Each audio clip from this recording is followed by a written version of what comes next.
Hey friends, good morning. We very often we're dealing with people and friends, so to speak, that in our life that really they're not good for us. They're really not the right types of people, but we put up with them because when we're around them, if you think about how you feel, start to think about how you feel around different people as you're with them. It's hard to do because we're usually wrapped up in talking to them and getting triggered by them, but if you think about how you feel when you're around different people, it's pretty clear who are good people or not good people. And that's one of the things that shift and change when we see ourselves, when our child self is out of control, when her needs have not been met. So she's still struggling to feel valid or worthwhile or like accepted, or like she's good enough or counts or matters. So we'll be around people, we'll really be attracting people and be attracted to people that bring out those very same feelings in us. And it helps us to, the point is to work on it. The point is to get in touch with those feelings, not to always have such friends. But if you can start to be aware of how you feel around certain people, you'll see it.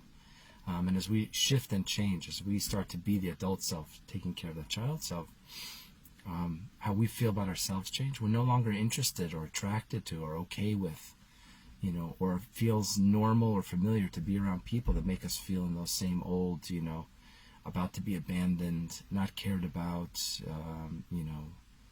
relationships in which it's very like one directional, they take and we give.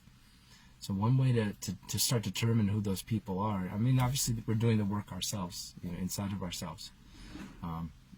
But as we're doing that work and there's some natural changes, we can start to vet the people that are around us. And one way is by being aware of how we feel around different people. The other is to just start to see, like, who are the people that show up for you? You call somebody, you need something. Certain people always have a reason why they can't show up. But if you think about it, they then turn around and call you and expect you to show up. And they've been going along with that for a long time without saying anything about it. It's a painful exercise. You start to realize how people have been treating you and mistreating you, but in the end, it's worthwhile. You realize those are not the kind of people that I want to continue to invest in. I'm gonna back off a bit. I'm gonna allow myself to say no when they always say no to me when I ask for help, but then they keep asking me for help. I'm gonna allow myself to say no. I'm not able to, and let's see what happens. Like, what am I afraid of? So that such a relationship, friendship is gonna crash. It's not really a friendship anyway.